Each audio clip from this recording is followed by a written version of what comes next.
If a tree falls in a forest, and no one is around to hear it, does it make a sound? A popular philosophical thought that raises questions regarding observation and perception. Well, does it make a sound? That's absolute nonsense. I am a tree and I live in a forest. I'm 50 years old and I know these things. You can't live in a tight social circle and not know the answers to simple questions. Trees hear trees. They hear them loud and clear. When a tree falls, in a forest or in any other place, what you hear is normally heard by humans on the waterfront where sailors are loading cargo and a piano falls from 30 feet and lands on someone's toe. We trees blush at the language, and so would you. So when a tree falls in a forest and you think there is no one around to hear it, believe me, it is heard by trees for miles around. Falling is a painful business. For you humans an arm breaks, and for us trees a branch breaks. When a back breaks on a human in a fall, the roots of a tree are ripped from the ground, snapping and tearing as they are torn from the earth. I am a pine tree. Tall and straight. And majestic. I stand in the middle of a group of about 40 pines, mainly relatives. We are the off-branch from seeds that fell from the same tree about 50 years ago. And that tree was probably a seed that fell from an earlier tree who was probably spending his or her afterlife as a telephone pole somewhere. We are all pretty much alike. We reach the same heights, we spread our branches to touch the branches of our neighbors. And we speak the same language and sing the same songs when the wind blows. We are all friends with each other except for a couple of irritable and bad-tempered specimens. A few years ago, on a bright, sunny day, a group of about 20 young people came into the forest and began examining the trees. They wandered around for a while, looking us up and down, running their hands over our bark, and then 3 or 4 of them surrounded a tree, encircled it, joined hands, sang and danced and hugged the tree. Then they moved on to other trees and their friends began doing the same thing. We were puzzled but felt no danger. They were not carrying metal tools of any kind. It was clear that there was no intention to cut us down. Maybe they were a new cult, tree huggers. I was one of the trees they chose. The singing and dancing were great and made me excited. The hugging was incredible. It went right through me. A feeling of care and affection. Every one of my branches felt the hug and my leaves shivered in a moment of bliss. My sap ran right through me as it had never done before. The tree huggers came back the next week and then the week after that. It soon turned into a man love tree and tree love man affair. The tree hugging led to an offshoot. The tree huggers started to fall in love with each other. Instead of random men and women joining hands and hugging, it was couples. Now the hugging was tighter and took place as couples kissed and stroked in their own private love affair. I didn't mind this open display of affection. But my tenants did.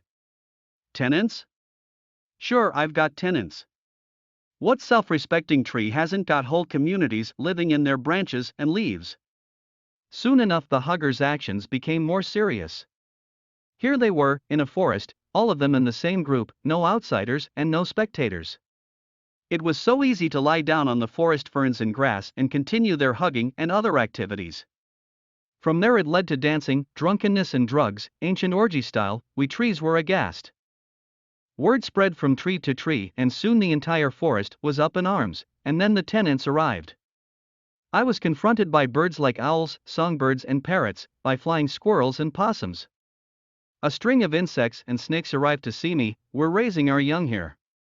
You can't allow this. I'll deal with it, I promised. How? They yelled. I stammered, trying to imagine how I would deal with it. I'll let you know. Give me time to think. I pleaded. Make it quick, they grumbled. I went into a kind of hypnosis. How would I, a simple, peace-loving pine tree, tell the human tree huggers to go and hug somewhere else? You are upsetting us. You are exposing our offspring to scenes they are not ready to see. I consulted with a couple of very senior trees. They had been members of this forest for almost a century. What can I do? I asked. They hummed and hawed. And finally gave an answer: bring on an early winter. A midwinter. Icy winds. Icy rains. Sacrifice leaves, as many as you can to make trees look dead. You may have to sacrifice a few trees as well. It will all be in the effort of returning respectability to our forest. All right, I answered gloomily. If that's what it takes, we'll do it, and that's what we did. From being an upright, green and happy and welcoming forest, we became a drooping, miserable, inhospitable, brown place. The tree huggers fled.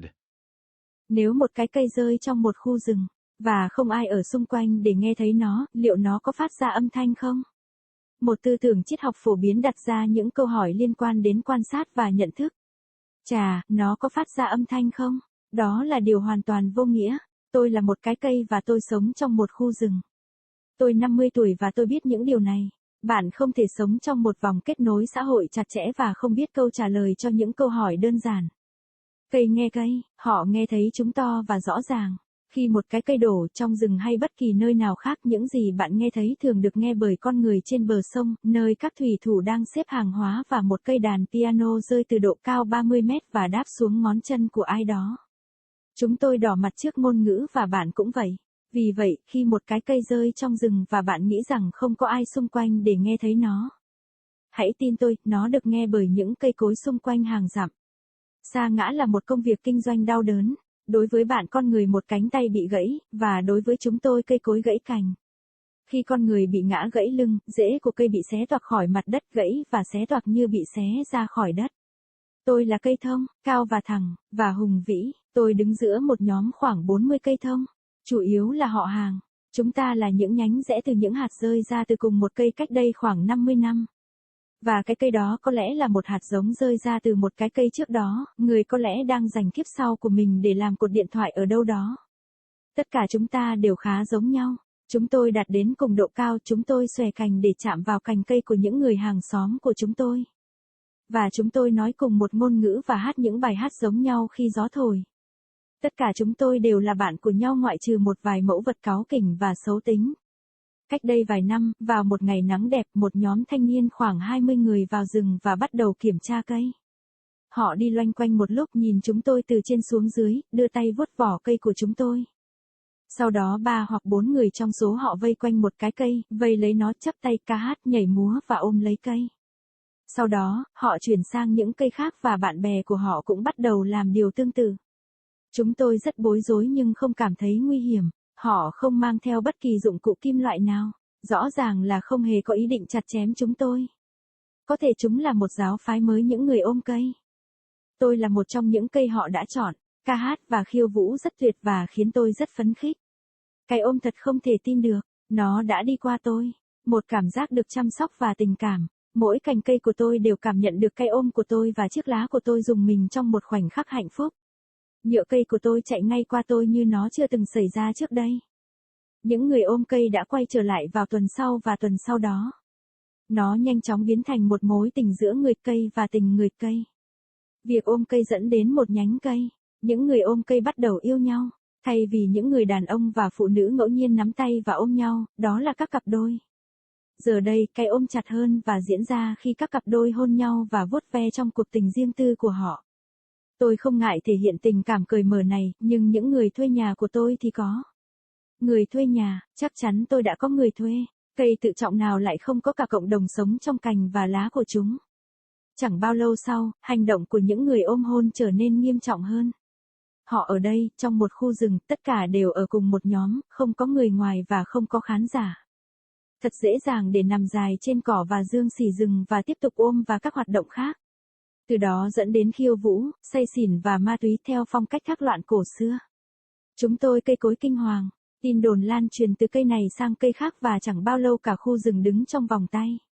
Và sau đó những người thuê nhà đã đến, tôi đã phải đối mặt với những loài chim như cú, chim biết hót và vẹt, bời sóc bay và opote, một đàn côn trùng và rắn đến gặp tôi.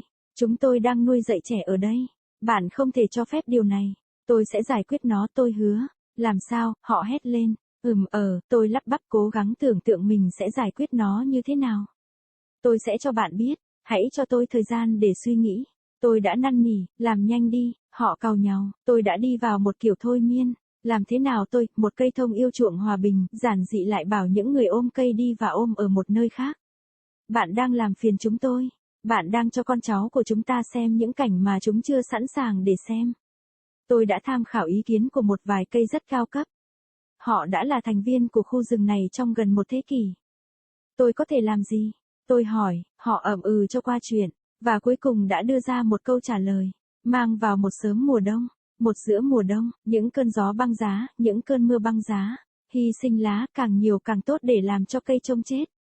Bạn cũng có thể phải hy sinh một vài cây, tất cả sẽ nhằm mục đích trả lại sự tôn nghiêm cho khu rừng của chúng ta. Được rồi, tôi trả lời một cách u ám, nếu đó là những gì cần thiết chúng tôi sẽ làm điều đó. Và đó là những gì chúng tôi đã làm. Từ một khu rừng ngay thẳng, xanh tươi, hạnh phúc và chào đón chúng tôi đã trở thành một nơi xám xịt khốn khổ, hiếu khách. Những người chặt cây bỏ chạy.